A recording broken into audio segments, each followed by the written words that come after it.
so everything's fine. There's a thin line between heroism and madness. Here the line fades to nothing at all. This is a world of capes and lunatics. And nothing is off limits. Good morning. Today, guess who's back? Back again. Lilith's back. Warn your friends. Charlie Esser living large with direct TVs and cell phones and ice cream for breakfast. And as for me, I won't go into it, but the country of China really saved my butt this week. Capes and Lunatics starts right now. You can find the button. That's what she said. Well, welcome to the Capes and Lunatics. We thought Friday nights were crazy. Saturday mornings, I am Phil. Joining me is, now Canada's answer to pop culture.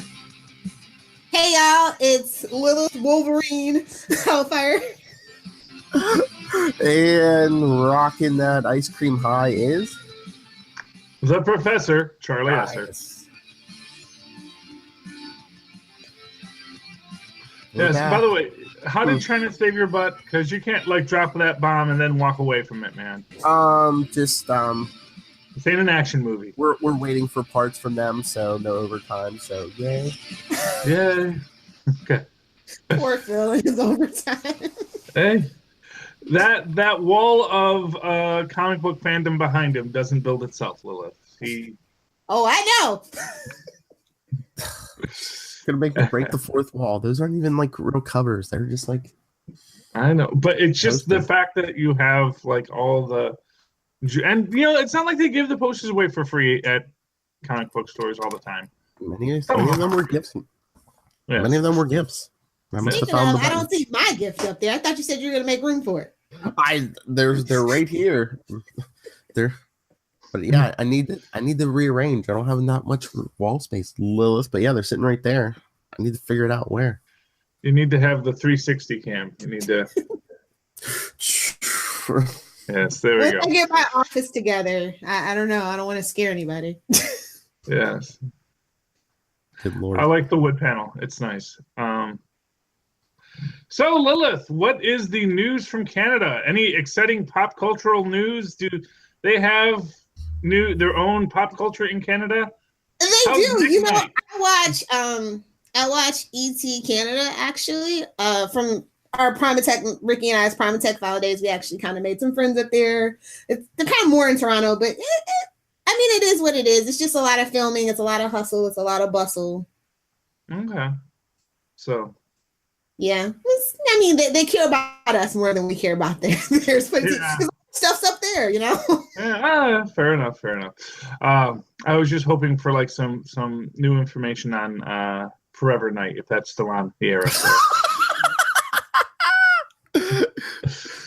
Somewhere on a really budget cable station, I am sure it is. Yes, well, you have the Canadian content laws. I guess. Yes. I guess now we fit into Canadian content laws, so we can broadcast in Canada because now we have a Canadian presence. Yes. Oh, yes. We're coming for you, North Korea, next. Yes. Well, no. They just dealt with Trump. Give them time to heal and get over it. Yes. Well, but with your Canadian content laws, they have to have so much Canadian content on your programming, and you have to have stuff that's either produced in Canada or starring Canadian actors, and that's it's what I used to call the Geddy Lee Needs to Work 2 Act of 1843, that basically ensures that every third song played on any Canadian radio station will be by Geddy Lee. Well, we have a Canadian now, so we have Canadian content. Oh, well, we've always had a Canadian. Because especially I just happen to randomly know why Arrow uses so many stunt doubles, even though they don't have to, and the actors actually want to do their own stunts. It's actually a law that the stunt actors have to have so many hours. Oh. Mm-hmm. Canada's weird. It's a glorious worker's paradise. True that. But no. Speaking of Arrow, did you watch Flash this week, Lilith? No, I told you I'm only watching Black Lightning Legends. Oh, I thought no. You didn't even check out Run Iris Run. Nope. Well, it wasn't as bad Was it as any good? it wasn't as bad as I thought it'd be, and luckily it only lasted one episode. So she's got her powers and has been depowered already. yeah, there was a meta who could switch powers back and forth, and now they're trying to recruit him to help them with the Thinker. Oh, okay. Well, maybe that's the Thinker's plan. Like, what? But they think this guy can take the Thinker's powers away now that he's rocking like 6-7 powers. So OP old school heroes, man. Like I can't with the Flash right now.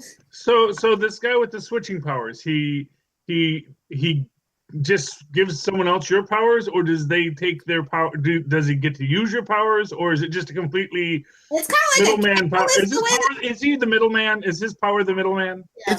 It's weird because it's like they showed him do it twice, but they really didn't show him using anyone's powers. That's what I was thinking this morning. I was like, wait, can he use the powers he takes? Because at first he like interrupted a bank heist, and the guy had fire powers, and he like accidentally switched the guy with fire powers and gave it to somebody else who went up evil with him too.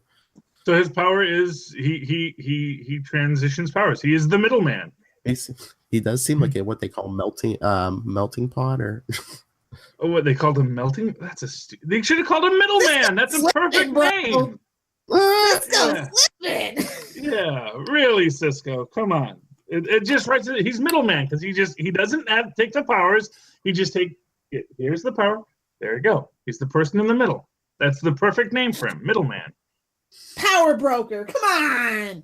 Yeah. Well, that's is that copyrighted by Marvel? Yeah, that's copyright Marvel Comics. So they do so much Marvel stuff that especially on the Flash. Yeah. So. It's because they mentioned Spider-Man and the Hulk. Yeah. They've had quite a few Marvel references. I think it's up to like 25 at this point. Yes. Well, they can reference those in their universes because those are fictional in their universe. Yeah. That's why they do that. So they always, and Marvel does the same thing. It's fair, because if you had real superheroes in your universe, why wouldn't you just mention the fictional ones? That makes perfect sense, But speaking of Power Broker and Marvel, Charlie, how far did you get on Jessica Jones? I actually have not watched another episode of Jessica Jones yet. Okay. I have to finish Punisher. I have to be good. I have to finish Punisher, and then I have to. I gotta be honest. Punisher's getting to be a bit of a slog. I mean, I enjoy it, but now that there's Jessica Jones out there, I kind of want to get back to my Jones. I'm jonesing for some Jones. Trish, and also, I don't want to spoil Jessica Jones for myself for when we get to it. So I've already watched a couple episodes ahead. I will probably watch the whole thing before we do the show, but I'm spacing it out a bit. I did finish Future Man on Hulu though. That was very cool. Yeah. Yes, Future Man on Hulu is a really good series. A little bit of a frat boyish start, but it finishes off really strong, and has a great time travel ethos to it. So I really enjoyed it. Very, very strong. Like I said, it finished strong. It was a good series. I highly recommend Future Man on Hulu, which again gives you my second series to watch on Hulu. Still haven't found a second thing to watch on Amazon, and I just haven't been able to really even get to Amazon to watch stuff. It's in an awkward spot, between DirecTV and Hulu and Netflix that are all right there for me. Navigating Amazon Video, if it's not for the tick, what am I going there for? The wife wants to keep it though, because I don't know. She just likes being able to talk to Alexa. I thought some girly show or something. No, really. She watches Netflix mostly because she's gotten into the British Bake Off. Oh. I mean, I gotta be honest. Netflix is still the one to beat. Yeah. I like Amazon Prime. I watch Bosch because I have a thing for Titus Welliver. But it's not for everybody, but I do like their Prime selection. It's not a lot, and their interface is horrible. Yeah. Horrible. They really need to work on that. But I just like their business model for TV where they let people vote and decide. Like they put the pilots out and like, hey, who's interested in this? And then, they work it out from there. I find that very interesting. Yeah. So I try to support that. Yeah, I guess I just need something to draw me in the way that The Tick did. I mean, The Tick drew me in. I love The Tick. The Tick was fantastic. They have more like The Tick. How I originally started watching anything on Amazon Prime was actually, I want to say it was like Alpha House or something like that with like John Goodman. And it was kind of like a version of House of Cards, basically. And I really enjoyed it. And so I tried that. And then I saw that Ron Perlman had a show, Hand of God or something like that. And they just have these really interesting things. They might not last. And then, of course, the big one they have is Man in the High Castle. The cinematography on that is excellent. So, it's a big selection. It is not, but yeah. I mean, like I said, I'm not saying it's not good. I'm sure there's many things to watch on there. I just haven't found for me the thing to watch yet. And I'm sure there's, actually, you mentioned Alpha House. I actually remember hearing that and saying, oh, I'd actually like to see that. So there's probably a lot of great content on there that I would love to watch. I just don't know how to navigate and find it. Like I said, the interface is not that good. Actually, just my first Kindle Fire, it's the XDH10 or whatever the hell it is. It should be here tomorrow. So, because I don't like the interface on Amazon Prime so much on my TV, so I'm hoping that the tablet's better. And you're telling me I just wasted $180. Thanks. You spent $180 on a Kindle? Yeah, it's the 10-inch one. Oh, you should have gotten like the $59 one. Here's the thing. Here's the thing about like a handheld video device. How big the screen is totally based on this. This is, I mean, really, it's like you can watch just about anything on your phone. Just hold it like that. I'm not into watching video on my phone anymore. Like I'm over that. I would pay to see that. Honey, you got to see this show. It's awesome. Oh, okay. Well, if you watch as a group, but that's what TVs are for. Well, sometimes we're sitting well, I guess that's not so true anymore. But like back in the States, traffic was really bad. Like everywhere we went because we lived in a tourist area. So literally, just kind of pop that sucker up and. See, but what you do is you get the two $59 Kindles, and then you can watch together, or you can each watch separately. You see, it's like I'm telling you, like you don't need more for a handheld device. You don't really need. You don't need that big of a. You don't need that big of a. 6-inch device is plenty good for most things you're gonna do. I'm really weird about my iPads. The iPads actually don't leave the house. I use it for like a lot of editing and stuff. So I needed something cheap and cheerful. Yeah. No, actually, I will say that probably the interface is better on the Kindle itself. I know that when I did, unfortunately, my problem is that I busted my Kindle, so I don't actually have a Kindle anymore. Drunken rage. No, it actually just fell glass down and like shattered. That happened to my very first Kindle. Like you remember they call the Paperwhite now. Like I've been a fan of Kindle for a long time. That's not sponsored by Kindle, but if you want to sponsor it, and like the wife and kids all have Kindles, and they're great Kindles. I just, The kids' Kindles are really cheap. They're like $80, I guess. Yeah. I was like, and they have like the big plastic thingies to prevent dropping. Oh yeah. Oh, the fancy. I'll be honest with you, Kindles nowadays are a lot stronger because my kids drop their Kindles all the time, and they're fine. So. Well, my kids have yet to break their new Kindles, so your knowledge may vary. Yeah, well, I guess it's it's like anything. It depends on how harsh you are with the things, But yeah, or is it all hardwood? Hardwood. That's the test. Yeah, we got all hardwoods in here. I actually prefer carpet, but I live in an apartment. You don't get to pick what you get. So. Life continues.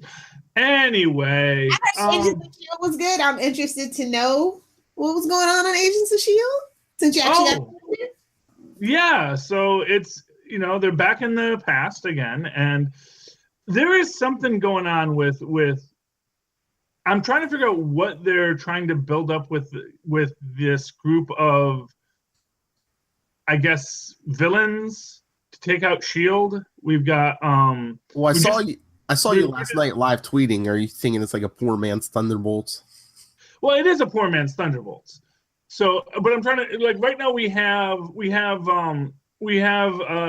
Creel. We have Crusher Creel in there, or Creel, yeah, Creel. Crusher Creel. We have Crusher Creel, and he's our heavyweight, obviously. And then we've got this girl named Ruby, who's the one who cut off Yo-Yo's arms, which is crazy. And they keep on calling her Ruby, and she's clearly something's wrong with her. Clearly she is. No. Yeah, clearly there's something not right in that girl's head. And I keep on thinking, and the weird thing is like her name is Ruby, and that's probably throwing me because I just keep on thinking about Ruby Tuesday from the Headmen. It's like, is this like supposed to be like the Headmen? Are these going to be the Headmen eventually? Are they all going to have something done to their heads? I don't know. You remember the Headmen? Come on. Mm-hmm. Yeah. Ruby Tuesday, the Orb, Gorilla, the guy whose body is a gorilla and human head, yeah. Human head on a gorilla's body, which is just crazy. Comic books are just a little too obsessed with gorillas. I don't know. Do you think they're going to save Coulson, or is he still going to die? No, they're going to. Well, here's the thing. Coulson is dying, but we're all dying. And it's a question of how long can Coulson live. And the fact of the matter is they don't really have a reason for Coulson to die anytime soon. Mm-hmm. He's got a weird splotch on his chest.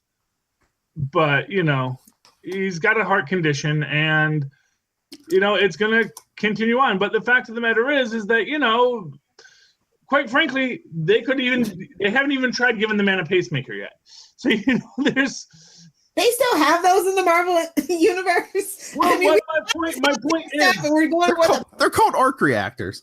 Yeah, well, that's my point. It's like you could actually give this man a Jarvik 19 or who all remember the Jarvik 7? No, okay, I'm a little too old for that. A little too old. I remember the original artificial hearts, and they could give him an artificial heart because they have those in our universe. I think they probably have better ones in the Marvel universe, and lots of other items to attach to him as well. So far it's cool. We have the rip into the nightmare realm, which is growing, and they're trying to contain it. They got their gravitonium to hold it. And I did predict that the boat was going to be in the sky. Why no one thought to look for the boat in the sky is just kind of crazy, because it was a boat filled with gravitonium. That stuff does stuff like that. What's amazing is that it stayed in the sky that long, because, it's been like, 2 seasons since that thing, disappeared. And nobody found it in all that time. Yeah, well, nobody thought to look up. And, granted, you could make the argument that, something in the sky, that there's a lot of sky that's over nothing.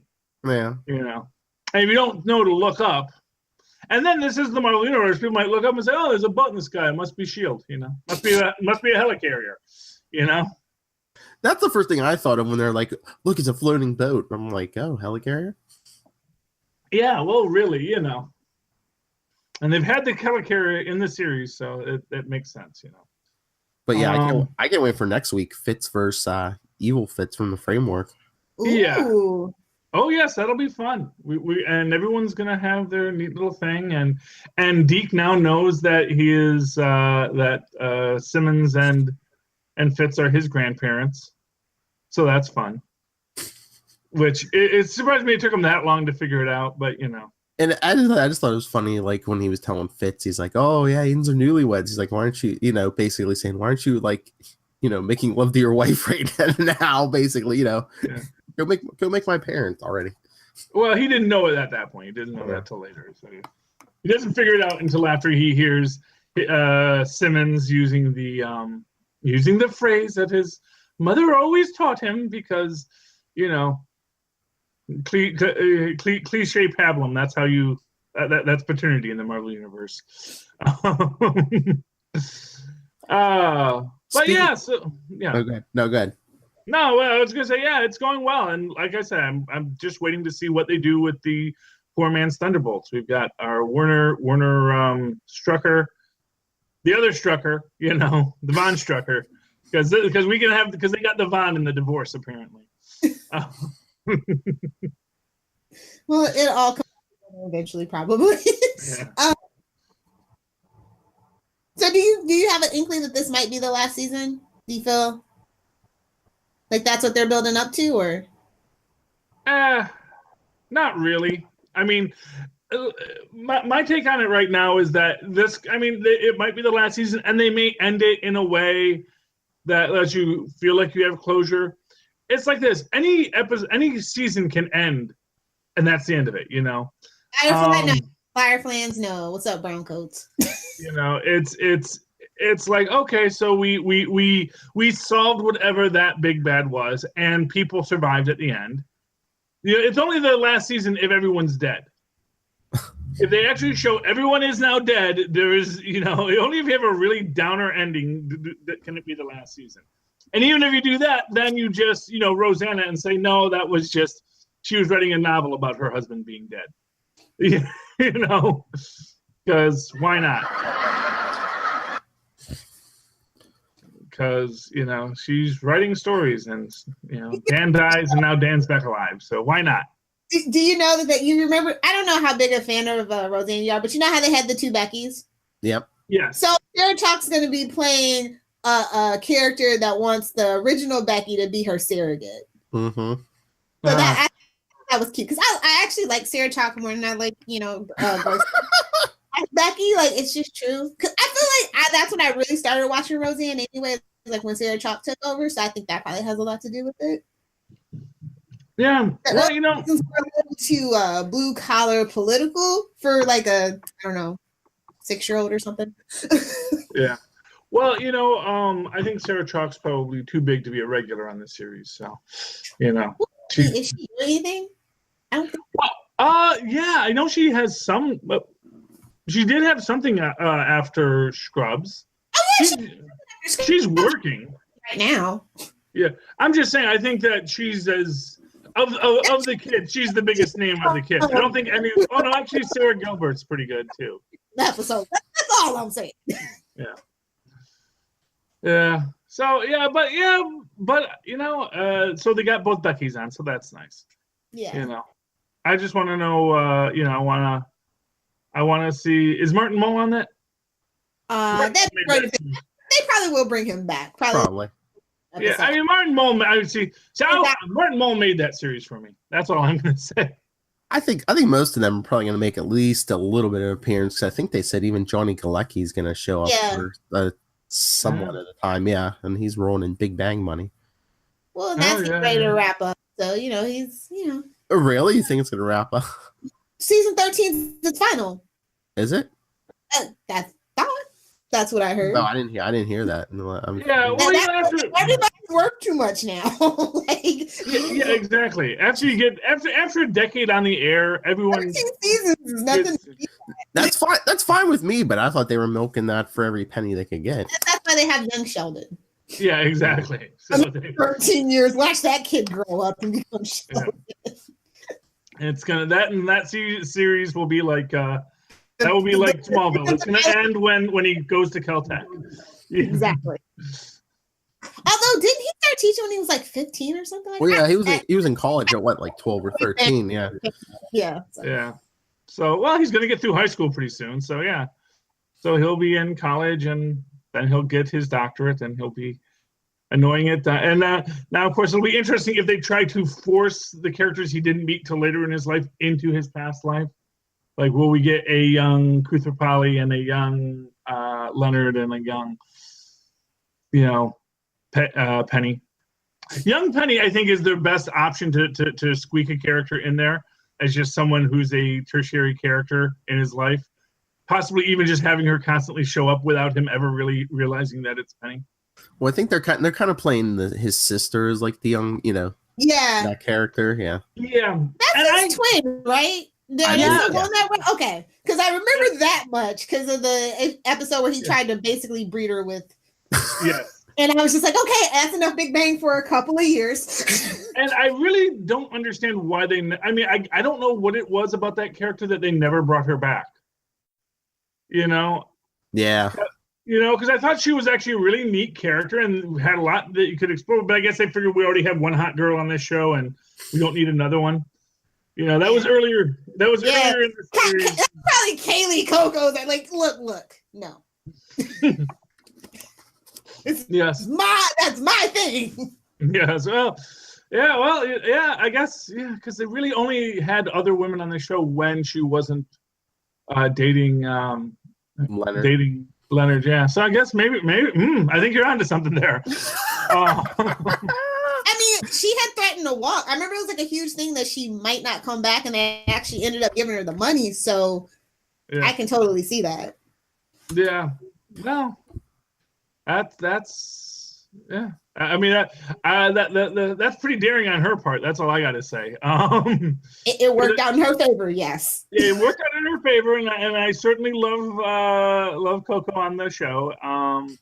But I would also, had she moved out of the house, had Leonard found someone else, I could have lived. I actually liked when a lot of hardcore Big Bang fans could have lived though, because they were living for that particular parent. They had built that up so much that even when he was with what's her face's sister, it was just like, we know this is. Oh yeah, that one was never going anywhere. Because you knew that the Kuthapallis just, the Kuthapallis are a very traditional family, as far as mixing.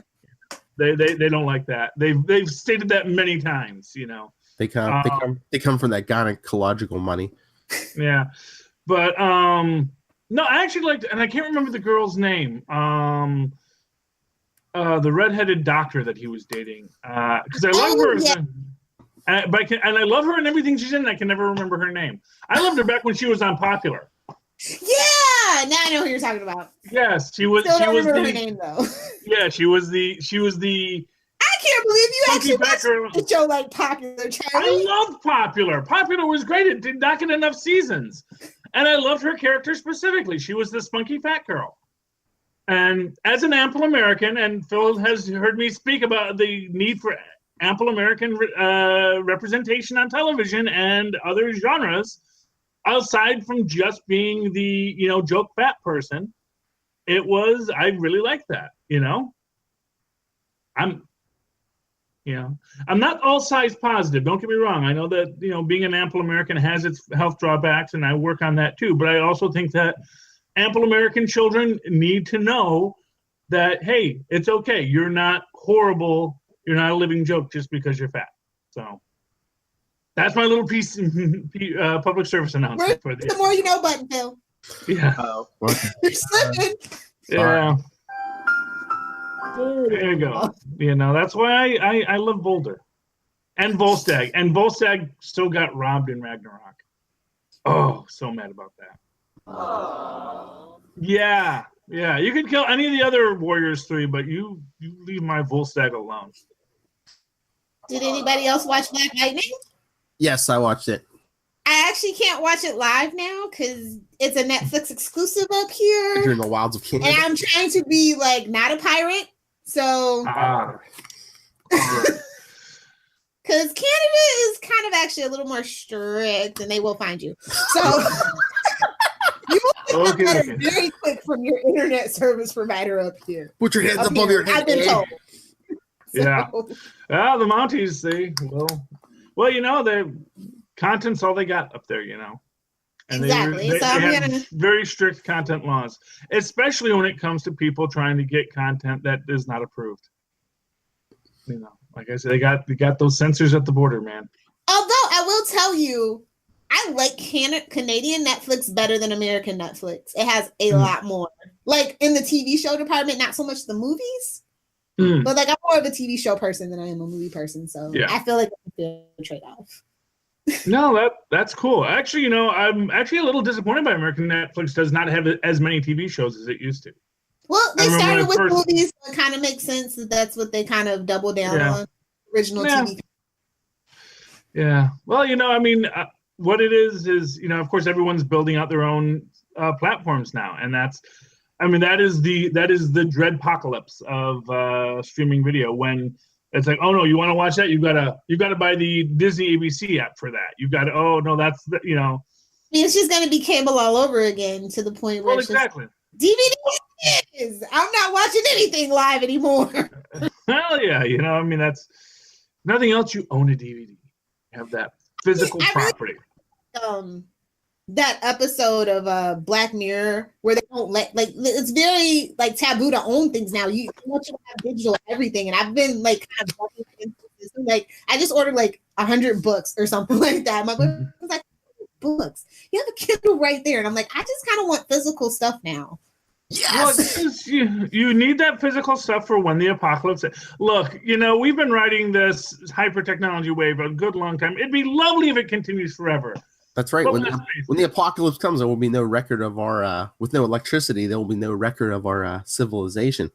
Well, no, it's just going to end in like 1978. For those. 1998. I'll push it that far. Well, and like I say, the reason why all of these future shows only have pop culture up to a certain point is because after the Great Clone Wars or what have you, it all got destroyed. You don't have that kind. The only thing you have left are big freaking books of Shakespeare, which is why Shakespeare survived, because every freaking kid in school had a freaking copy of Shakespeare. So there's billions of those out there. So it'll look like civilization ended with the first couple seasons of Survivor and the Osbournes, which will make a lot of sense to people. Like, oh, okay, I totally understand what happened to this society. Yes, really, but yeah, I mean, but that's the truth of it, because that will be the end. When the tapes decay, then all you have left is celluloid film kept in vaults. Because the vaults will survive the nuclear war. They won't even get to know the good seasons of Smallville. Oh, that's a bummer. Well, unless someone is smart enough to preserve them. They actually have a system where they're recording. They've actually developed a system where you can record onto quartz crystal, just like Superman. And you can actually, on like a single quartz crystal, you can have all the knowledge ever created. They say, but basically you can put like 8 billion teraflops or whatever of data on the thing. It's like you can put more information on a disk this small because it's just put in between, it just made as tiny little flaws in the crystal. And you can have that, and that's going to last for literally millions of years.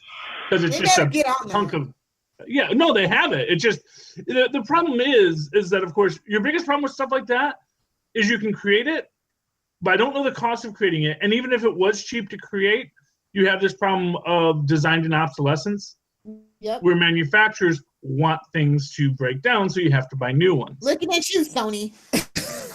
Looking at everyone, man. I'm really hoping I did not make a mistake getting my LG. Because I switched from Samsung. Which LG did you get? It's called the Venture X. It was. See, LG is pretty good about that, though. Actually. Well, yeah, I loved my old LGs. So, and I had LGs, and they could take a licking and keep on. My biggest thing is I need to be able to drop my phone and pick it up. And this was and they were cheap. It was cheaper than the Samsung. So I said, okay, I'm going to go back to LG. I'm a little worried, though, because it also doesn't have a hotspot function on it. I was like, uh-oh. Not that I need a hotspot function anymore, but it doesn't have a hotspot function. If you want to root your phone, you can get a hotspot back. If you're technical like that. Nah, I mean, I'm as technical as any kid born in the 80s, or born in the 70s. So, I'm not sure what that means. It means that I had computers that you actually had to type in commands and go into and run programs. Yeah. Okay. So I consider myself technical. I'm about as technical as your average, Now the question is, did you make your own ringtones? Because that was my jam. Oh, well, I mean, I'm sure I could have, but no, I never have. I used to make my own wallpaper, you know. That was always fun. Yeah, you know, go into the paint programs and create like little designs. I used to love doing that, but you know, I'm not a musical kid. My son does music all the time. I'm sure my son would create his own ringtones, but I just never had, you know. It was really hard back in like 1999. Like you had to. Oh, I don't even want to think about it. I can imagine. Yeah. Nokia. Anyway, yes, and also remember, I was a late adopter to cell phones, so I was. Oh, really? Oh, I did not. Why would I want someone to be able to call me when I'm driving a car? That's just ridiculous. That's me time. I didn't even have a pager until pagers were like about to be discontinued. I personally owned like the last pager ever made, I think. Which isn't true because they still use pagers in hospitals and things pagers. Like yes, but you know, I mean, I did not actually get a pager until I started working for the escort agency as a driver, and they said, no, you have to have a cell phone or a pager. And so, well, I'm not going to buy a cell phone. That's just highway robbery. There, I have a phone in my house. Thank you very much. If I need to call someone, Charlie Esser was an escort. I was a driver for an escort agency. Take a shot. Yeah, no, I was not an escort. No. That was, and it was a very low rent. And apparently the day after I stopped working there, they got raided. So, you know. You got great timing, Charlie. Yeah, I really lucked out on that one, let me tell you. But, yeah, because, you know, it is what it is. I was looking for a gig, and they said, hey, do you have a car? Well, you need a driver. And I said, okay, I can drive people. And so this was before Uber, you have to remember. And I got there, and although they never paid me. So that was the thing that, like, it's like, is it, well, you get your money from the girl. And the thing is that, and I've told this story before, but, you know, when the girl gets back in your car, I can't ask her for that money.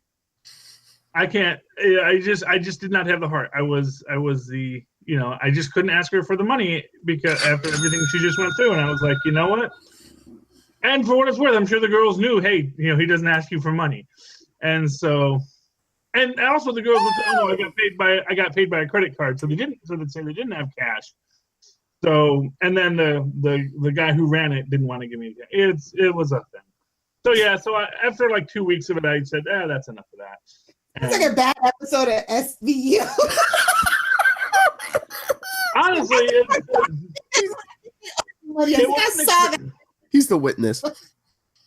You know, it was an experience, and I lived my life trying to get experiences, and I got one. It was like, okay, I have this experience now. You got to have experiences, you know. That's what life's about. Oh, okay. All right, I know. What? Was Aaron on a break this week? I know Roy came back, and yeah, this week and next week they're on a break. What? Yeah, they come back the 29th, I think. Yeah. Ugh. Why? You're not watching it anyway. I did want to watch Roy, the complete arc, when he takes Theo away and they drive off into the sunset. I did want to watch that. Well, Nissa's back next episode for something. They're talking about the heir to the demon, or Ra's al Ghul. Oh, so Theo. Okay. Wait, are we talking about Gotham? No, Arrow. Okay. Oh, okay. Oh, yeah. How is that Gotham Ra's thing going? Is Gotham back? I don't know. Yeah, Gotham's back. My schedule is totally messed up now, you know, because the other thing about going to live TV is I no longer have I can't like flip through to see when shows are on. TV is a bit of a bit. Charlie. Yes, I have to go back. I have to go back and get TV guides. That's my problem. So yes, so I haven't been watching Gotham. I just got Channel 11 back. So now, and I have Channel 11 back consistently, so I can watch Black Lightning now. I'm excited. I actually was able to watch. Actually, I haven't been able to really watch anything yet, but I'm going to get to it. I'm almost caught up with my Legends of Tomorrow, though.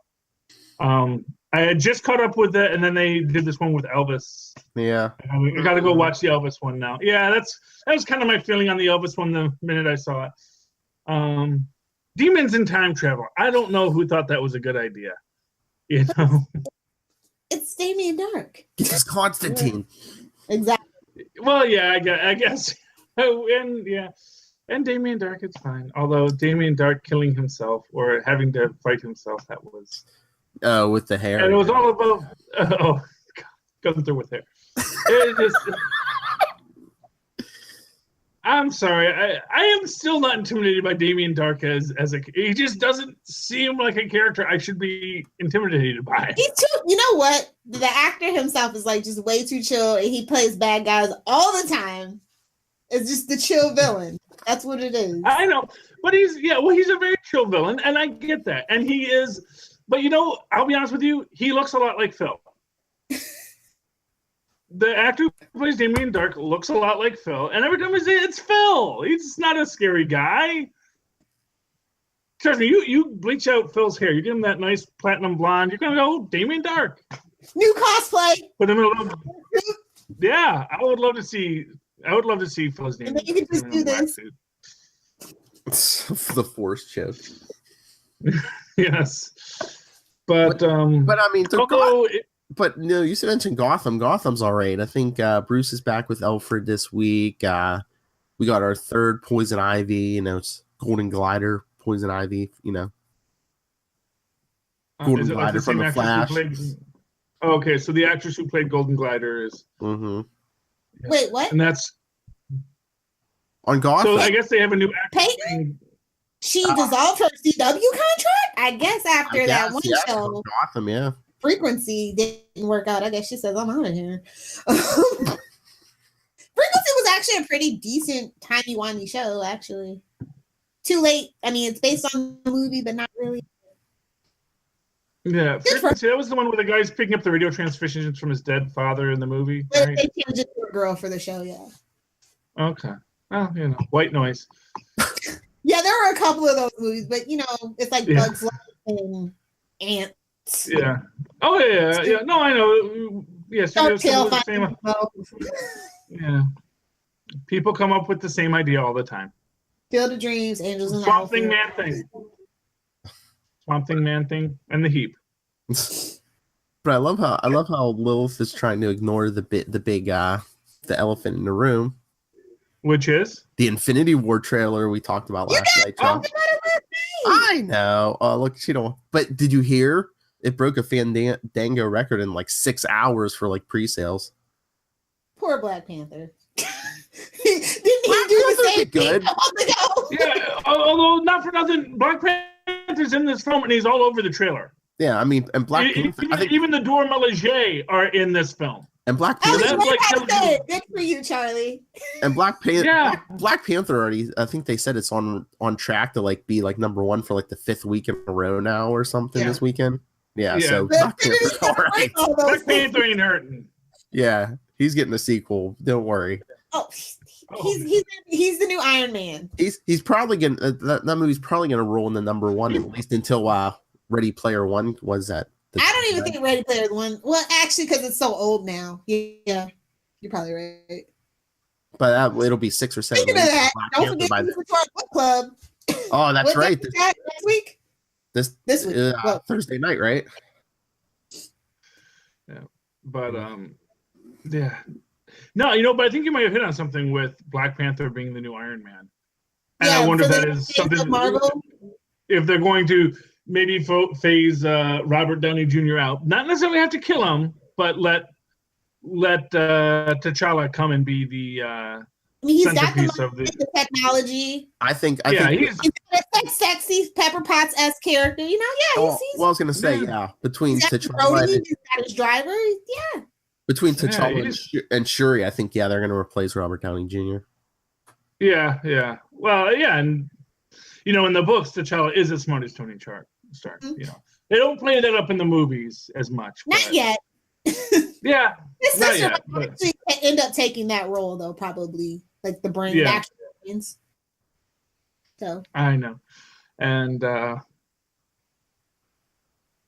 still love the fact that it was that they referred to Back to the Future as that old film that Babu used to watch.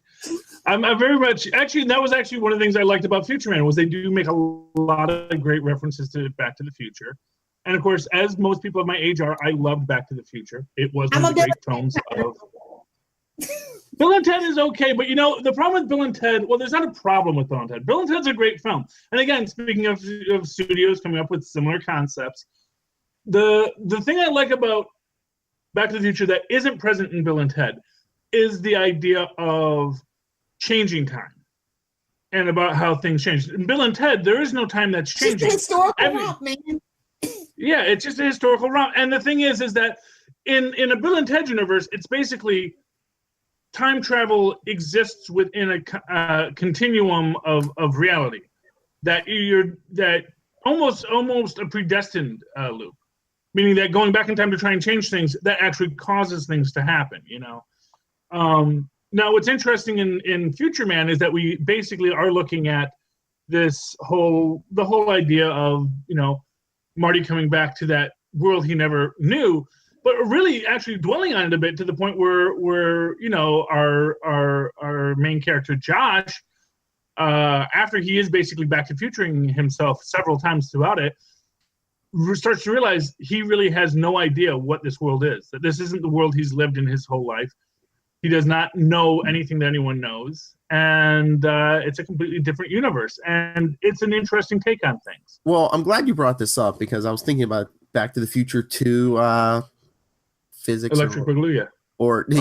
Well, I mean, because there was kind of time travel involved in this week's Peter Parker Spectacular Spider-Man 301, and Spider-Man and Jameson are talking to their past selves, and they're like, Spider-Man's past self was even like, aren't you worried about telling me all this future stuff? He's like, oh no, we just, we can't change the past. We just created like a divergent timeline. But once you do that, aren't you cutting yourself off from that original timeline? Aren't you stuck in this divergent timeline if you try to time travel? Well, they're using Doom tech, and no. Yeah. They've actually. Well, then they're stuck there anyway. There's basically, well, actually, what it is, if I recall correctly, Doom platforms never actually traveled you back in time. They moved you to an alternate past. Yes. And the second you went back into that past diverges. Now, the Time Variance Authority suggests that that you can destroy time, and there's all these loopholes and re-loopholes that they've created numerous times to try and explain it away. Not the least of which in recent Squirrel Girl, where they basically show that you have to have this special filter on your time machine that prevents you from altering the past. And they've also dealt with that in Fantastic Four, where you can have this time variance, and when you go into the past, it's about how much of a paradox you create when you go into the past and things like that. I've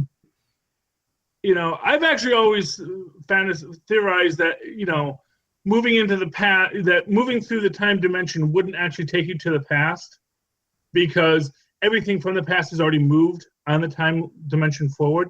The only way you could go to the past would be if you moved the entire universe into the past. So you would actually have to create this system that would cause the entire flow of time to move backwards on a universe. But my theory is that if you actually went into the past, there's actually a universe behind us. And that there's just an infinite number of universes in that point of space-time behind us, possibly following the exact same pattern. If you go to the past, all you do is go to that past version of the universe, but it's not actually the universe you were in. It's just another universe that is just at that point in space-time. That's my theory. I thought Stephen Hawking passed away this week. Oh, yeah. Yeah. Man, he was in a lot of TV shows. Well, yeah, because the man was a celebrity. Next Generation, Big Bang Theory. Simpsons, he did. I don't know. Was that really Stephen Hawking on Family Guy or not? I always forget. Yeah, Stephen Hawking's one of those guys that you don't actually have to have him to get him. Yeah, exactly. On animation, he especially. But I know for the Simpsons for sure it was he loved the Simpsons actually. So yeah, well, they treated him with great respect, Yeah. I mean, he might have. I wonder if we'll get a more accurate movie about his life now that he's gone and not there to block certain things from coming to light. I don't know. I don't know if anyone really is that interested in the true story of Stephen Hawking. The movie they did with Eddie Raymond did pretty good. Redmond.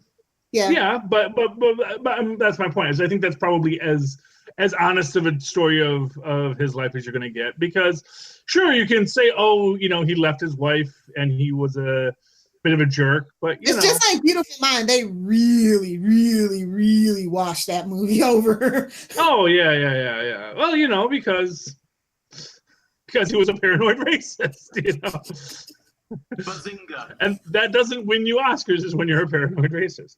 It's Are we sure? Because I feel like maybe well, not nowadays. Not when you're overt about it. Okay. I can think of a couple of movies. You can while be a I was paranoid. alive and won an Oscar, and I'm like, Oh, yes. Yes. Although, hey, Get Out won an Oscar. Speaking about films about paranoia. And did you? good for Jordan Peele. I'm happy for him. Yeah. But I thought this was really interesting. 2 Oscars, including the Best Picture, both went to horror films. But Because- it's more of a psychological thriller than it was a horror film. You know what I Well, mean? yeah. Well, I mean, it's a sci-fi horror. Yeah, Without a doubt. Get Out is definitely sci-fi. absolutely. It's definitely. And then, of course, The Shape of Water, that is clearly a monster movie. Oh, that movie was so good. So good. Have you seen it? No, I haven't seen it yet. I mean, I felt like it was a little too close to like Hellboy personally, but I actually love the movie. So, and I love Guillermo, so it's just kind of like that's kind of my aesthetic. So it's a great movie. You should check it out when you can. When it's at Redbox. I'm looking forward to it. I'll be honest with you. I was a little disappointed when I found out it wasn't the Abe Sapien prequel. Right? Yeah. When I saw the trailer, I'm like, is this a Hellboy prequel? Yeah, I thought because I would love to see the Abe Sapien prequel. I'd love to see that. I'd love to see what Abe Sapien was doing before Hellboy show up. That would be cool. You can do that, this is what happened. Yeah. But that's okay. But it sounds like a great movie. I really do want to see it. But I was just more impressed. I really did not think it or Get Out was going to win because I thought it was going to be the prejudice against horror films. Yeah. But they're breaking molds at Oscars so that we don't say Oscars so white hashtag anymore. Like they're just well, you know what? Here's what I'll tell you. That stuff works, especially with well-meaning white people. They don't like to be called out on their subtle racism. So when you do call them out on their subtle racism or not so subtle racism, they say, well, okay, I won't be so racist then. Fine. Because nobody wants the confrontation, especially not white people. White people do not like confrontation. If you say, aren't you being a little racist? They go, oh, okay, fine. I won't be so racist. Jeez. I hate white people. No, I love white people. They're white great. people. Some of my closest friends are white people. Yeah. I know some. Nothing wrong with white people. I'm just saying that when you call someone out on racism, and here's a good thing. That's how you know if you're actually dealing with a racist or someone who's just ignorant or not really thinking it through. That's the difference between racism and privilege. Because you can do racist things because of privilege without really realizing or thinking you're doing anything racist or wrong because you're just in that privileged mindset. But if someone calls you out on it, Fun fact, that's the ringtone for my this week because he has turned back into his hillbilly self. He's from North Carolina, like literally grew up on a mountain. Sorry, call him a hillbilly. He gets really. Wait, who's this? My boyfriend. Oh. oh yeah, well he's out in Vancouver, and that's like Oh man. Western Canada has a very rural aesthetic there. I'm sure he feels right at home. I think we're gonna take a trip to Alberta the first chance I get. I really like Alberta. I do. That's like one of the best provinces for beauty and stuff like that. So we might go to Nunavut too. Nunavut is really rugged. So yeah, well that I'm glad your boyfriend is enjoying the Canadian wilderness. It's nice. Watch out for short hairy men running out of the woods because although they only go for redheads, so you're probably okay. Yeah, we're good on that. Yeah, I've always wondered that with Wolverine, if his obsession with redheads is supposed to be a reference to Enkaidu or if that was just complete coincidence. Probably complete coincidence. Yeah. Well, I mean, I'm sure Claremont read. Well, actually, when was the Song of Gilgamesh discovered? Huh, that's an interesting question. I actually don't know when it was discovered. I know it's not that old, like in the canon, but I don't think it's that new either. I think it was discovered well before the 60s. So he might have read it as a young man in college. It might have even been like a new hip thing. So, when it was found. So I got to look that up. I told you last night, I'm telling you, Peter Dinklage is going to be Wolverine in Infinity War. Yeah, I mean... He is only 5'3". I am technically taller than Wolverine. But it's like Hugh Jackman, and I was just like, you could have got Tom Cruise. He's 5'5". Yeah. Oh Lord. I don't know if Tom Cruise could have handled the. Tom Cruise is too good looking to be Wolverine. That's what I'll say on that. Tom Cruise is a very he's like that Ryan Reynolds where he's just too good looking really for the role he's playing. Oh my. Ryan Reynolds is at least funny enough that you overlook it, but at no point when you're looking at Ryan Reynolds as Deadpool are you really believing, oh yeah, you're horribly ugly and deformed. It's like, no, you've got acne. Just get some concealer and call it a day, Ryan Reynolds. You're not that ugly. I heard he cured acne one time. Oh, he's cured acne several times. But acne, like all sorts of things. Honestly, well, actually, have you ever seen anyone in a comic book with a pimple? Think about that for a minute. Has Peter Parker had a pimple, Phil? I feel like they might have had a storyline about Peter Parker. I don't know, but I just want to hear you say that 3 times fast.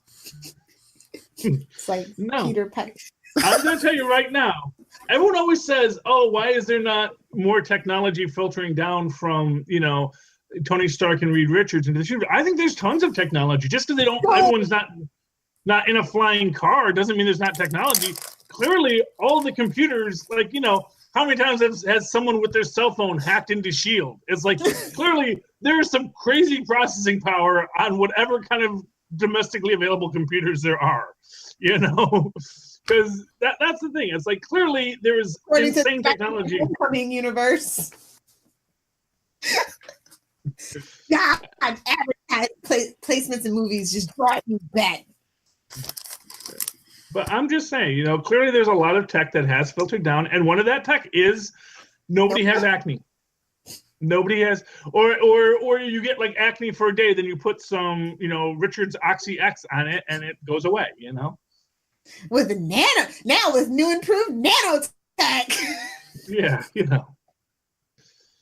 Oh, although that again, going back to Future Man, that is the entire premise of it, is that how that technology meant to help mankind can lead to horrible evil in the final analysis. They're announcing some cures for cancer, and I'm like, isn't this how we ended up in what's that movie with Will Smith with the zombies? Based on Legend. Yeah. I Am Legend. Yeah. Like, isn't that how we ended up there? But they're looking for a cure for acne? No, cancer. Well, they made a big breakthrough about 2 weeks ago with I forget what kind of cancer it was. I want to say it was like colon cancer or something like that. Yeah. Well, the thing is that curing cancer probably will not lead to a zombie apocalypse just because zombie apocalypses are based on really bad science in general. Yes, and actual science doesn't usually work that way. What I actually liked about Future Man is that the premise is that you sort of, when you create these things, you do create almost an underclass of humanity that either rejects the cure or the cure is unavailable, and that is what actually leads to the dystopia, not actually just having a cure for all things. But I mean, honestly, even if you live in the first world, everything kind of is dystopian right now, whether you want to recognize it or not, because it's just a lot of it's a lot of classism that's extreme. Yeah, but well, I guess my statement as far as just if we are dystopian, it is only because we are so close to utopia. Quite frankly, the classism in America right now is not that much worse and I'll even argue it's a lot better than it was in Charles Dickens's day, is that we've had far worse. You know, I don't think we've actually gotten worse on any issues. I think we just notice it more. And again, this is what people on my conservative Facebook page, they always say, "Oh, things were great until Obama got elected." It's like, yeah, because Obama getting elected gave people this feeling that they could actually speak up, and just like having Hillary run for president says, you know what? I don't want to be quiet anymore about the stuff I have to endure. And it was like, and if Hillary Clinton had been elected, right now we would be thinking, oh, sexism was just defeated up until Hillary getting elected. Once Hillary got elected, now all of a sudden every woman is all mad about everything. And it's like, she didn't even get elected, except she won the popular vote. Women just stop knowing their place, basically, is what happens. Once someone comes into power, then the order gets upset, and angry people who don't want orders upset, just like that. See me, I never worry about the order getting upset, because I actually do feel that I am a superior human being, and whatever happens to the system, I'll just endure. I've gotten this far. Because you'd be in jail. I've gotten this far on charm and good looks. I'll get to the next thing on charm and good looks. That's how you survive. A cabin in the wilderness to get away from everything. Yeah. Why would I want to live in a cabin? We have flush toilets in the city. That's my motto. I want flush toilets. I've seen those worlds where there are no flush toilets. They're not pretty. I saw Last Man on Earth when his toilet ran out of water, and he has to poop in the swimming pool. No, that's not Zach Galifianakis. That's now I'm blanking on his name. Is that one of the Saturday Night Live guys? Yeah, he's one of the Saturday Night Live guys. He's the guy with the beard, because he grows out the beard for the show. So he always has the beard so every time we see him, he's got that big wild man beard. Jack Galifianakis' beard is well trimmed. Okay. Jack Galifianakis has a hipster beard. I'm blanking on his name. And Zach Galifianakis is in Wrinkle in Time. So. Oh, is he? Yes, he plays. His character was actually a female in the book, and I'm trying to remember what his character's name is. He's not one of the. He's not who's it or what's it. But he's like. Oh, he's the happy medium. Oh, okay. I the have happy no medium. interest in seeing that movie because I don't have kids and my godchildren are too old, so I won't. And I don't really care for Oprah's acting, so it's just like. But I am proud of DuVernay. So she's actually wanted to directing New Gods for DC. Apparently, I saw that in the news. Mm-hmm. DuVernay wants to direct New Gods. Yes, okay. She wanted to, so she turned down Black Panther. I'm just I was like, whoa. I don't know if that's a bad career move or not. Well, we got Ryan Coogler. Awesome. Yeah, I mean, honestly, I don't think they made a wrong choice with that. I don't know. I don't know. I haven't seen DuVernay do a big action piece yet. Exactly. And so I think that is maybe the worry in that, The way that they're billing it. Right? Well, but it's not being billed as an action adventure. It's being billed as a fantasy adventure. Oh, okay. But I don't think it's like the Battle of Five Armies. And for what it's worth, I don't think it's a big punch 'em up book, It's not. I think it's more psychological, yeah. Although, there was a great film theory that actually suggests that the It series by Stephen King is actually the sequel to A Wrinkle in Time. You should look it up. Is it Matt film Pat? theorist, and he actually, It's Matt Pat. Okay. And he makes a great argument where he basically points out that the villain in A Wrinkle in Time is actually referred to several times as It, and and it is, and they basically are, other spatial dimensional creatures that feed on fear. So they basically are the same thing. So okay, that's interesting. Matt Pat always has good theories. I always like Matt Pat. I like all of his channels, actually. Yeah. I've liked him ever since Tristan introduced me to him through game theory, because Tristan loved his Five Nights at Freddy's and is a big Matt Pat fan. So Although now sensation, he's Toxic aging. Gamer. Yeah, Dachshund Gamer. Oh, it amazes me that kids grow up with this stuff now, and I love that they are. That they're just putting that out there, man. Oh, my film's apparently going to be ready sometime in April, so we're going to try and do a premiere of it somewhere in the New York area, sometime between New York. So anyone that knows how to get a venue in New York or the New York area without greasing palms. Well, I mean, if I have any grease, I'm happy to grease them. Although fingers crossed, No. at the end of this month, they might make a permanent extra job. That's not what greasing palms means. I Phil. know what it means. Phil, you need more. First off, that's for the cash register sound effect. Phil, get in the game. Get your head in the game, Phil. See, he's been slacking. A week off from me, it's like, everybody feels like they can slack off. And... Well, that's what we said last week. The whole organization falls apart when you're not here. Yeah. Oh, I have a book for Charlie. If he can stand the ads, that I think he would probably really love. Okay. It's an Archie. Okay, so Archie horror. I actually love Archie horror. Archie versus the Predator was amazing. I really like that line the most out of everything. So it's Vamperonica. It's Vampire Veronica. Oh, I was actually interested in Vamperonica. I think I actually even mentioned Vamperonica. We're gonna have to go to the tape because I think you poo-pooed it as a concept. Yeah, I probably did because I was just like, But then it's Greg and Meg who are behind it, so I actually like what they do in the Archie universe. So the first issue was really good. Okay, well, I will go down to my local. I will pick up Vamperonica #1. I will have my review on next week's episode. Awesome. Okay. So that's my Archie plug for the month. Okay. Everything so else read Vamperonica right now. Yes, and I got nothing really to talk about for comic books. We talked about a lot of it last night. I still say that Voyager is Gwenpool, even though they've said she's not, and I don't care what they say because it's headcanon.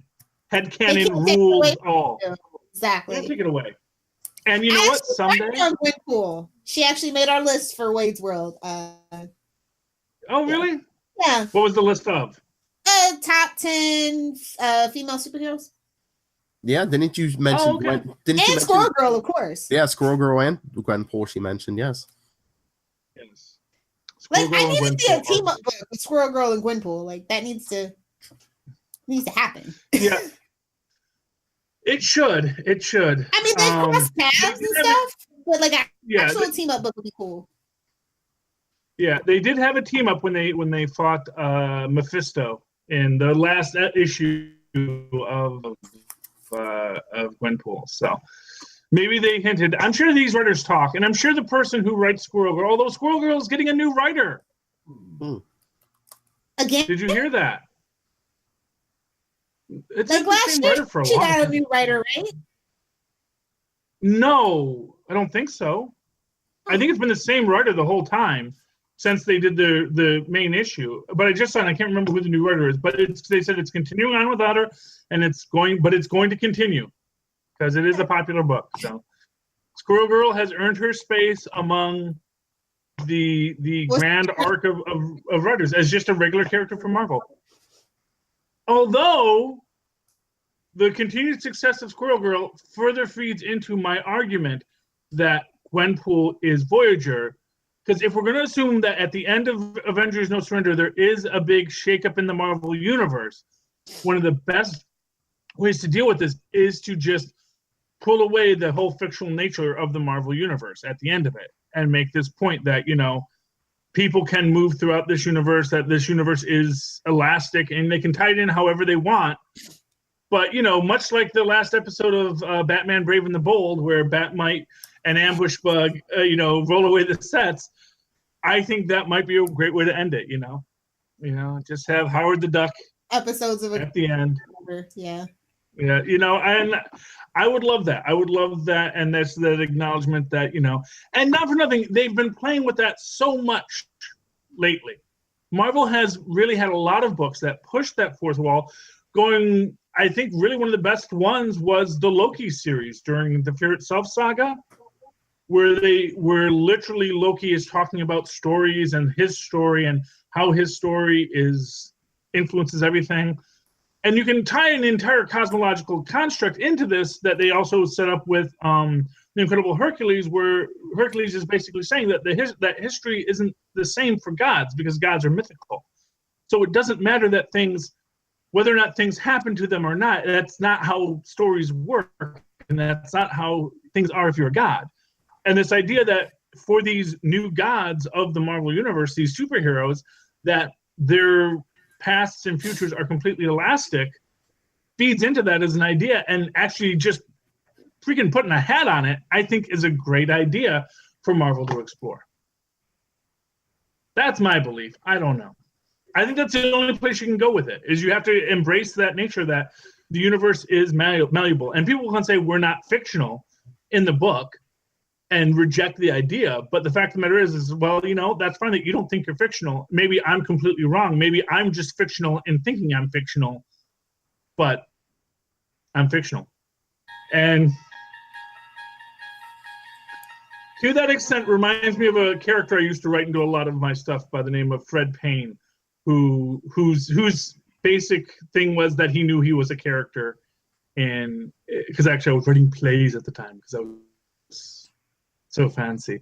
He knew he was a character in the play, and I remember the first thing I ever wrote for him, well, maybe the second thing I ever wrote for him, was he actually is talking to the audience, berating them for, applauding the choices of the author to ruin these people's lives, and he says, sure, you think you're okay because you're real, but trust me, you're just as real as I am.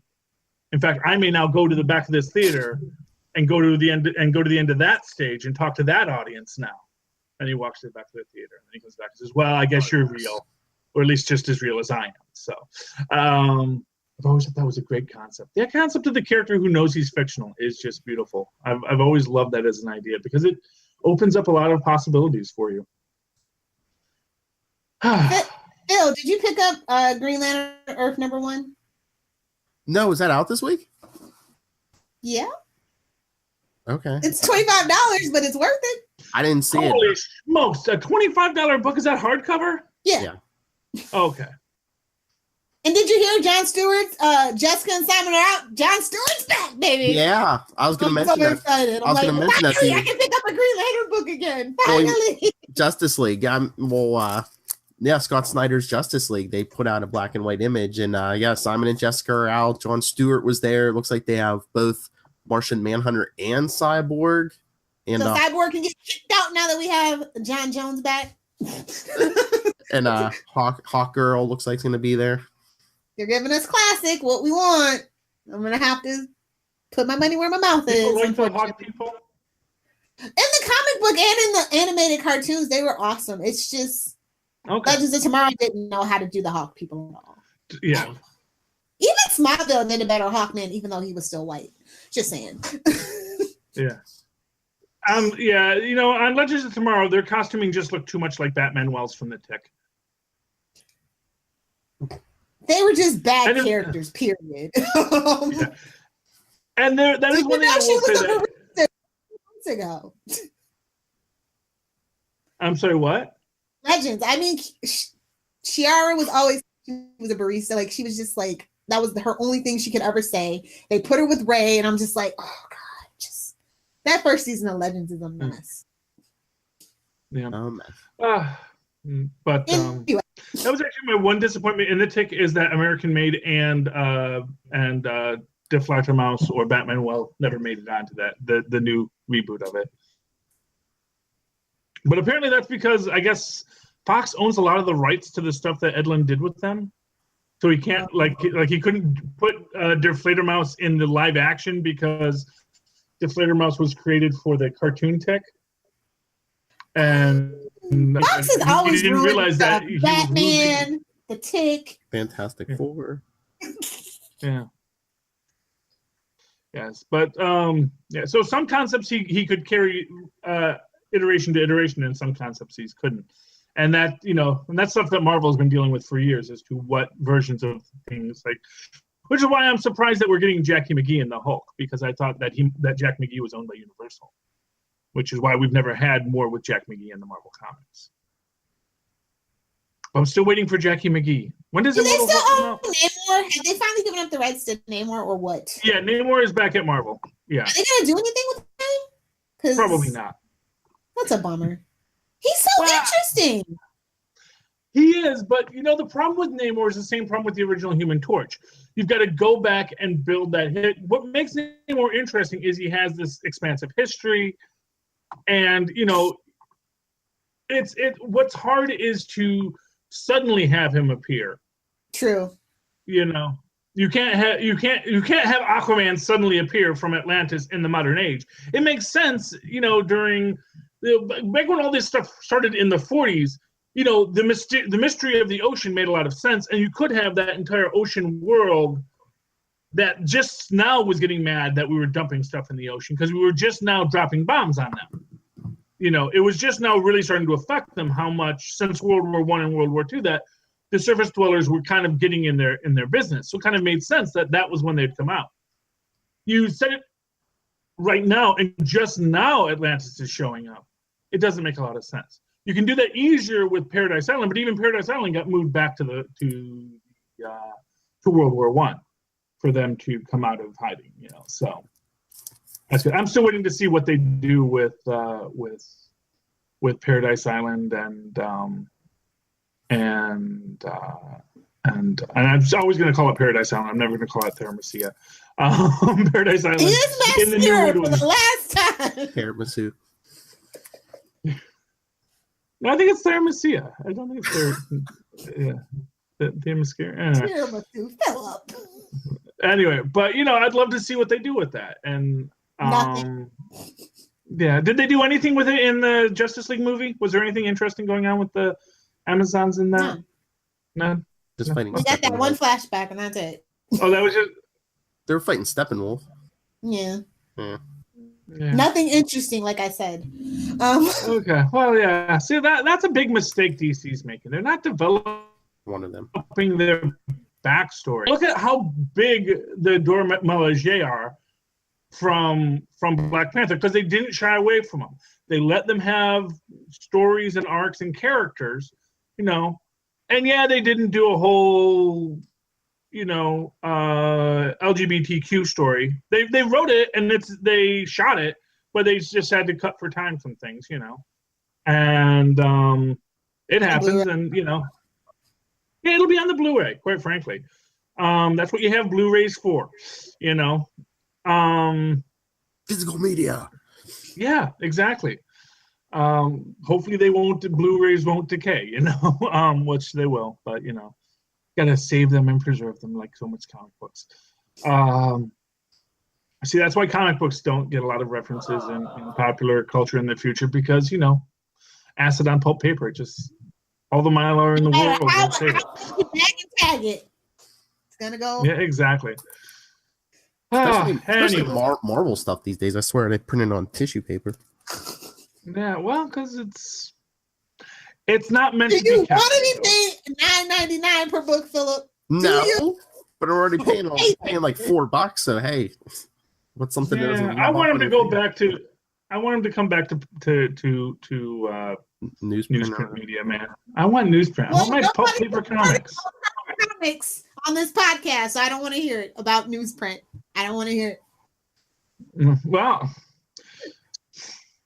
they're yeah. I should talk to my local comic book shop to have them carry other books. I think there's some kind of temporal event going on Etsy, and they'll deliver the physical. They'll mail you the physical copies. Yeah, I could do that. There's a fake wall behind Lilith. I see it moving. Freaking hologram. Yeah. She's still in Florida. You don't buy any of this. Wish. So. It's cold as shit up here. Yeah. It is Canada, Lilith. It is called the Great White North for a reason. You should have done some research before you left. Jeez. Yeah. It was way too late. Yes. Anyway, does anyone have anything else? No. Did you I only read one Marvel book. What? And it was Which one? Dead Souls. I don't know why I picked it up. I don't know why. What is it? It's New Mutants. Oh, no, I didn't read it. Yeah. I'm not gonna pick up number 2, put it that way. I got the Damnation crossovers. Scarlet Spider, of course. Shut up, Lilith. And Doctor Strange. Is it good? Oh, I like Doctor Strange. That was cool. Oh, you did read that? Yes, I did read Doctor Strange. I was about to read Scarlet Spider, and then it was Ben Reilly. Yeah, it kind of shows you. It kind of goes back a little bit and shows how Ben Reilly gets to the point where he showed up in what was that? Damnation 2. Yeah. Yeah. I'm still not cool. Still not clear with how they're doing the timeline with this whole Damnation thing. It's like you got to be a little more careful with how you're, or like read this book first. They need to have this book takes place before this book and after that book. This book, you read this book here, or read this book and that book at the exact same time. You got to like have these things mesh better, you know. Well, like Peter David said, they don't tell him anything, so he just goes. Yeah, but this is one series. This is one series within its own continuity. I know. That's what he told us. I'm not worried about what happened to Ben Reilly there. I mean, honestly, because I haven't even read that book. They told us he told us they tell him nothing, and you're a dumbass. Mm-hmm. Both things we knew before we started. Sound drop photo. What? Sometimes you don't have this like we're little sound pads. Peter David. Yeah. And like I said, Peter Parker, Spectacular Spider-Man 301, time travel. Yep, we should pick it up. I will read it. Where Jameson realizes that he was screaming at a teenage kid back in the day. So yeah, it's almost free comic book day. Are we looking forward to anything? Have we seen the list? Has anybody looked at it? I haven't looked at it yet. I haven't looked at it yet either. Yeah, well, Marvel usually gives something that's new content for what that's going to tie into their next big refresh. And then DC just does reprints. I'm like, damn it! Is that what we're calling it now? A refresh every year? Yeah. Well, I'm just looking forward to Ta-Nehisi Coates' Captain America. I think that's going to be interesting. That's like that sells it to me, because I just think that is. I have no idea what he's going to do with it. I have no idea what take he's going to have. And he might completely screw the pooch on it. But you know what? It's going to be interesting, whatever it's going to be. He's done a great job with Black Panther. So. Mm-hmm. He's done a great job with Black Panther. We're going to see if he can write a white character. This is the big time, yeah. This is, well, you know what he did is he took what was the biggest, well, no, I mean, arguably not the biggest name in Marvel Comics African American heroes. Probably the best. Falcon, right? What? I'm sorry? Falcon. Well, yeah, I guess Falcon. I'd probably toss it between Falcon and Luke Cage, who is the bigger hero. Okay, I think Luke Cage has a show now, yeah. Luke Cage was. Here's what I'll say: Luke Cage had gotten big under Bendis. Bendis breathed new life into Luke Cage. Bendis did. Don't deny it. Okay, well, Bendis. No, he had to give Jessica Jones something. Yeah, but after. I will never understand that the idea that he creates Jessica Jones, then he immediately makes turns her into Luke Cage's wife, because that's still Bendis who's writing all the Avengers books when Jessica Jones is just Luke Cage's wife. It's just where she's like raising a kid and all that kind of stuff. Speaking of, we mentioned this last week. Avengers mom. We mentioned this last week, but I want Lilith's reaction. Bendis. 2-page ad. Bendis. I'm about to Hulk out over here. Like, no one cares. That's what we said last week. When have they ever done that for a creator? Anyone? What does Bendis have on them? I need to know. Nah. What he has on them, is the same thing that every salesman of ionized water has on the people who buy their ionized water. As a stupid customer. Basically, DC is just flailing at swap sweat at the moment. And it comes off because they're paying top dollar for a Bendis who's already told his best stories, you know? And you know what this is? This is like when DC did Just Imagine Stan Lee, you know, like just imagine if Stan Lee had created Batman and Wonder Woman, and they did a whole little universe arc, and Stan Lee came in. I like that. I love that. Yeah. Yeah, well, I liked it too, but the fact of the matter is that it wasn't. They weren't. I'm sure they paid Stan Lee his going rate, which I'm sure is less than Bendis's going rate, and they didn't have Stan Lee rewrite Superman in the Superman continuity. You know, they basically they took what they treated Stan Lee in the DC universe as a gimmick. They sold it as a gimmick. They built it as a gimmick, and it sold like a really good gimmick. And a lot of them were decent. Some of them, you know, like any comic book, some were better than others. How much Stan Lee actually did the physical writing on it is debatable, but that's been debatable for everything that Stan Lee has ever worked on. And you know, but they're paying this huge amount for Bendis, and Bendis has already told his stories. You know, I mean, it's what Action Comic 999. How? Yeah, 999 was out this week. I'm not saying that Bendis can't write a good Superman story. And I'm saying it. Okay, well, I'm not going that far. I'm just saying, whatever he's writing on Superman, it's not going to be worth all of the hype that DC is putting behind it. DC is expecting him to basically part the Red Sea. Yeah, well, yeah. You know, they're basically asking him to do what he did at Marvel, which is completely reinvent Marvel, and that's great if you're Marvel and have enough faith in creators to actually let them try and go something completely off the cuff and create something new with one of your lesser books to see if you can make it big. Because remember, Avengers wasn't necessarily a big book at the time that Bendis takes it over. He builds up the Avengers. He moves the Avengers to the center of the Marvel Universe. And they did that based on him getting sales.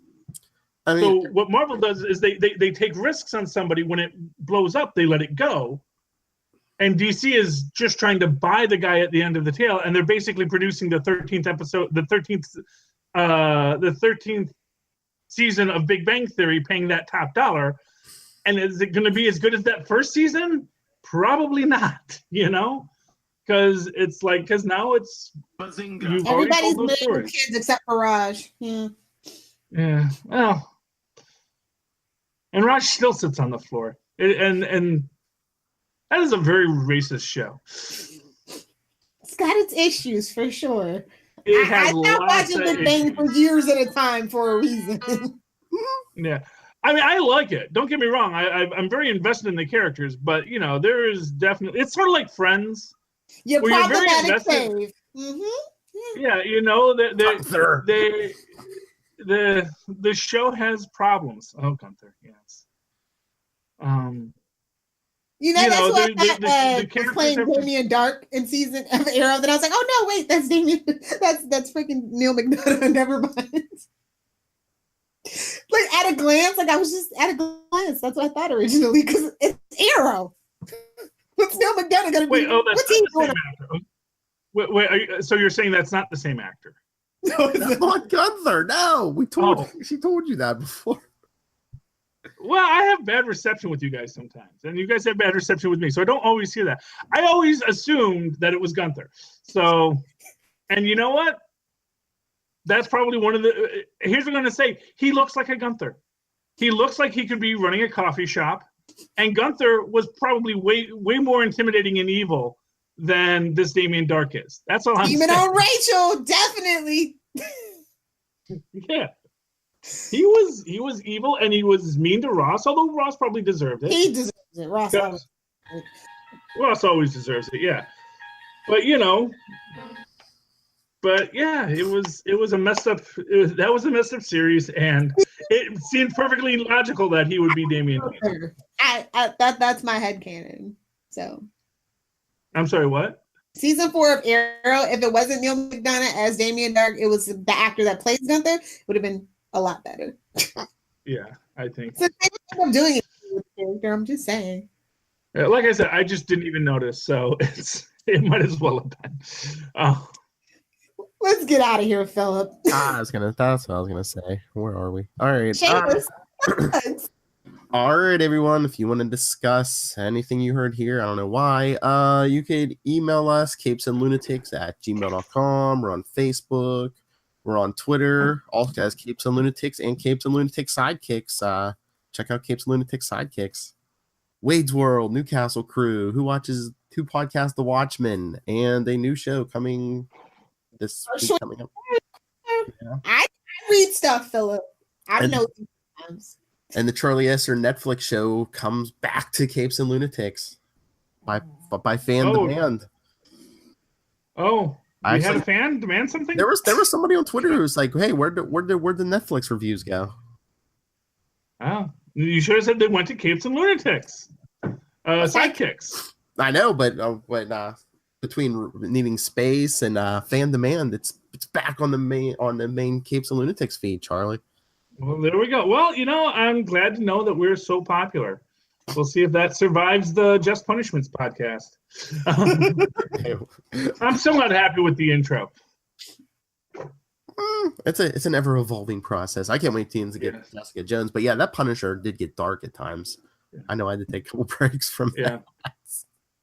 But Capes and Lunatics and Capes Lunatics Sidekicks on Facebook, at Capes Lunatics, at CL Sidekicks on Twitter, and the voicemail 614-382-2737. That's 614-38-CAPES. And Charlie can go first. Charlie. Okay. If you'd like to write to me in that old-fashioned email way the way our Moz and Paz once did back on the AOL, which is a reference to Future Man. Watch it, you'll get it. At superconnectivityblog@gmail.com. That's superconnectivityblog, all one word, @gmail.com. Of course, follow me on the Twitters as I live tweet Agents of S.H.I.E.L.D., Legends of Tomorrow, and other things, because my Channel 11 is coming in now. So I I can watch the CW shows. Yay, me. At Charlie Esser, that's CharlieEssessr. Look for the 2 E's in the middle for quality. Lilith Hellfire. The only person without a little bumper at Lilith Hellfire, at Adventures in FG everywhere else. That's Twitter, Facebook, Pinterest, and Instagram. That's pretty much all I want to plug right now. So thank you for listening, and we can finally get the heck out of here. I told you, 2 H's in the middle for hell yeah. There you go. Don't you know 2 letters in the the same 2 letters in the middle? You could build something out of that. I don't want to. I'm lazy. You want the Empire? She needs her own thing.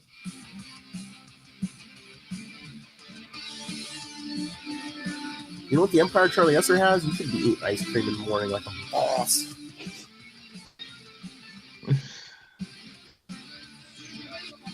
Oh, is that hard for you, Charlie? Today's St. Patrick's Day, and you can't.